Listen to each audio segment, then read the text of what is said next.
She opened the door, and wasn't alone. Snow had blurred the ranch's low roof into a single soft line against the sky. The world outside the threshold seemed to be moving in a slow, patient white that muffled sound and judgment alike. Nidita stood on the porch with her breath like a small gray ghost, her bundle held close against the cold. The last wagon wheel had vanished down the road. The letter in her hand felt thinner than she remembered, as if the ink had been rubbed away by worry. The man who met her at the doorway wore the kind of reserve that matched the weather, quiet, steady, and cautious. He took the paper with 2 hands, read it once, then twice, his brow folding as if the words and his understanding of them were not aligning the way they should. There was no welcoming shout, no arranging of brides. A mistake had been made. Somewhere a name had been confused, a promise misplaced. The edges of the letter creased under his thumb. Outside, the storm tightened its grip. Snow pressed against the gate and the road beyond. He looked at her as one might look at a fragile, wind-bent sapling, then stepped back without flourish and said simply, "The storm won't let you go tonight." She wanted to say she would find somewhere else, that she would press on alone. Pride had sat along her spine for as long as she could remember.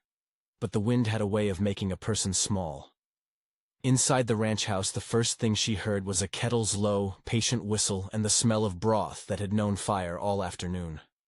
The man, Despa, as people in the valley sometimes called him, did not call her a guest in any manner that suggested cost or claim. He pushed a wooden stool toward her and left a bowl on the table without a question, as if laying down food were the simplest human agreement. There was a quiet that was not hostile. There was no offer that felt like the settling of a debt. Have you ever been sent somewhere you did not expect to be? If this story reaches you in the right place, tell me below where you found shelter when the road turned wrong. Days arranged themselves into steady, small tasks. Morning came with the horse's quiet breathing and the dull rhythm of hooves stamping in the yard. Nidita rose before the light, not because someone told her to, but because the house had a list of things to be made right. Grain to measure, saddles to oil, roads to check where the snow had drifted. Her hands were never idle. They moved with the kind of economy that comes from long acquaintance with scarcity. The chores were not menial in the way a punishment is menial. They were the work of keeping a place from falling apart. She swept, she chopped, she mended. The mend in her sleeve was not only the cloth but the careful way she stitched, breath held, threading hope into a torn hem. Despa's kindness showed itself in ways that avoided naming. He left a small kettle of soup on her table the second evening, the broth salty enough to warm all the places the cold had put its teeth. And later, in the slow afternoons when the wind talked through the eaves, he set a split of wood against her door so she would not wake to raw hands. Once, when she caught him by the barn, she found he'd already replaced the leather ties on her gloves. They were tighter now, and the frost did not creep between her fingers. There was no parade of favors, no tally that he seemed to check. His offerings were simple acts of mending the day's edges. Their conversation lived in short exchanges. Despa had a way of speaking that left long, clean spaces around words, as if he respected the distance between sentences. "You handled the horse well," he said one morning, and there was a kind of praise in the plainness of it. Once she told him, in the hush of a candle, about the village and the letter and the strange drifting shame of being thought expendable. He listened without explanation, his face a map of careful neutrality. When she finished, he did not wrap the story with an answer. Instead, he folded a cloth over his knees and said, "There's room for work, and there's room for rest. Both are honest." Silence settled between them as a shared thing. Not an absence of language, but a way of being together without the need to define each other's places. In the evenings, they would sit apart in the same room. She at the table mending a collar. He over a ledger of the ranch's small accounts. Sometimes their hands met as they reached for the same tool, and then withdrew with a small, private laugh that had nothing to prove. The more she moved about the house, the less the past's sharp edges cut. A coat she had worn thin was left on a peg outside his door only for a day. When she next lifted it, the torn cuff had been restitched with slow care. It was not charity that had done this, but attention. The kind of attention that recognizes another as worth the slow work of repair. As winter thinned into a reluctant spring, the world beyond the fence began to look less permanent and more like the path it had been, a road one could take or leave. The first time Nidita filled a saddle and left the gate open on purpose, she felt how the option to go and the option to stay were two hands she could clasp. The choice had weight. She found herself standing more often at the yard's edge, the horizon pulling like a question, and the house behind her like a returned answer.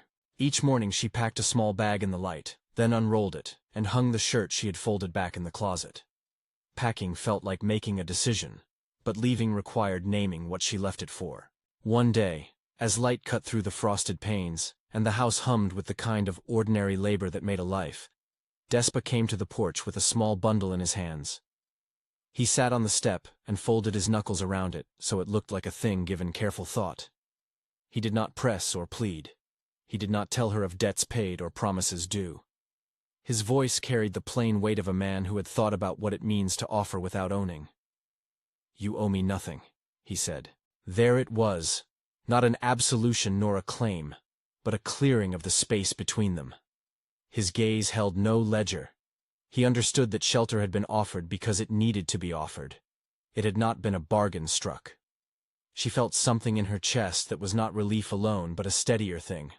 The recognition that whatever had kept her alive until then had included her own choices. She could take the road. She could stay. For the first time in months, the choice belonged only to her. She pressed her palm to the wood of the porch, felt the last cold of night seep into her skin, and then ebb. Her fingers did not tremble. "I am not staying because I was saved," she answered. "I am staying because this is where I will choose to do my work." Despa did not reach to stop her from going or to urge her in. He merely nodded, as if that sentence was a piece of music he had been waiting to hear. The steadiness of his reply, nothing demanded, everything given room, made her choice ring truer. She stayed. Not out of gratitude, not out of obligation, but because the life that had made itself possible in the house felt like something she could stand in and make grow. Word travels faster than maps in small places. It took only a handful of thawing days before neighbors began to circle with the air of those who interpret the world as if it were only their business. Riders came along the road on a slow, gossiping cadence, their words clinging to one another like the last icicles on the eaves. "Who is she?" one asked. "Was she meant to be here?" Another prodded. Their eyes were measuring rods, and their tongues were quick to set up a verdict. They gathered at the fence as if waiting for a public accounting, their horses stamping, their voices low but sharp. "It's not right," one man said. "She doesn't belong here." Another suggested that a woman without kin must be a burden. Their questions were not only about propriety but about possession. Who had the right to decide where someone should stand? Despa went out to meet them as a man does who knows both the weight of a hammer and the price of silence. He did not roar or challenge them with loud rhetoric. He spoke slowly, his voice folding around words until they landed like measured stones. "She came to me because the road would not let her cross," he said. "She stayed because she chose to stay. That is enough." They pushed. They tried to shape his answer into something that could be dealt with, bartered, or shamed.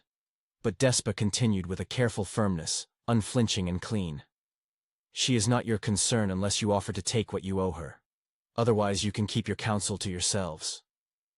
There was no performance in his defense, only the plain statement of truth, a boundary set where rumor had tried to make a bed. The riders left with only their own judgments, which do not always have the power they intend. Inside, after the confrontation, the house smelled of fresh bread, and the earth had the softened promise of sprouts. Nidita's shoulders unknotted, as if someone had silently loosened a knot that had been drawn tight for months. The relief was not from the absence of conflict, but from the presence of rightness, the sense that claim had not been made upon her life. The defense had not been an act that made her indebted. It had been a stand that allowed her to continue choosing. When the snow had finally given up, and the fields began to breathe in the thin green of early grass, Despa did something that was small and exact. He asked her to sit with him beneath the low eaves where the house's shadow met the yard. He did not kneel. He did not perform grand gestures. Between them was a loaf of bread, a cup, and the quiet of two people who had learned each other's rhythms. "I would like you to be here, with me," he said. When you choose, it must be because you want it. If you do, we'll share the work. I will not set terms that make you less yourself. She looked at the plainness of his hand, at the way it rested on the wood, at the way his jaw worked as if some words were heavy. The proposal was an invitation framed without theatricality, a request to be partner in the steady, mundane work of life. It was not the rewriting of a story where she had been rescued. It was an offer to carry burdens together, to measure days side by side. Nidita thought then of all the mornings she had tied saddles and all the evenings she had counted stitches. She thought of the letter that had been a mistake and the way a storm had become a doorway. Her choice was a harvest of those small decisions. To stay, to stand, to make something that had once been ruin into a place that could hold them both. "I will," she said. Not an answer of surrender, but of agreement, of intention. Their wedding, if that is the word one uses in a place that measures ceremony by the weather, was a small thing. A neighbor who had once sniffed at her came to return a dish and stayed to bring flowers, not as restitution, but as the plain neighborliness that sometimes grows after attention loosens. They stood before a neighbor who read a few lines of blessings, more a witness than a priest. The ring they exchanged was modest, ringed with the kind of practical durability suited to their hands. There was no altar lit by chandeliers, only the house, the stretch of land, and the clean light of spring. Friends and workmates lowered their voices to a respectful hush, and then resumed the long conversation of living. In the years that followed, people came to recognize Nidita not as an arrival without name, but as someone whose hands kept the place honest. Her laugh, once rare and sharp, learned the frequency of ease. Children who were born to neighbors ran to her in the way a familiar path draws you home. Despa kept the same steady way of offering. The kettle on the fire, the split wood by the door. There was no grand speech about salvation. Instead, there was an accumulation of mornings made right. When the narrator looks back across those seasons, the quietness stands out. The small acts piling into a life that had coherence. Belonging revealed itself, not as a proclamation, but as a gradual rearrangement of the heart's rooms. You leave some furniture behind, take in a chair that fits, start a tablecloth because tables deserve cloth. It is not sudden or cinematic. It is hardly ever clean. If there is any lesson, it is that belonging often arrives like weather, slow to change, patient, and transforming in ways that refuse to be dramatic. Sometimes the brave act is not the single heroic leap everyone applauds, but the choice to remain and to keep tending what grows under one's own hands. Nidita's dignity was never bought with shelter. It was restored by the permission to choose. So she opened the door, and wasn't alone. The man who stood there offered a roof and a series of small courtesies. The woman who stood inside accepted an invitation and kept her agency as if it were a lantern to be carried at night. Together they built, under a sky that had once been white and indifferent, a life that held them both. If this story found you in a season of feeling misplaced, remember that shelter can be an offering and belonging a decision. Sometimes the place that receives you is the place you teach to hold you. If this touched you, consider subscribing for more stories like this, and share in the comments a time when you chose to stay where you were not expected.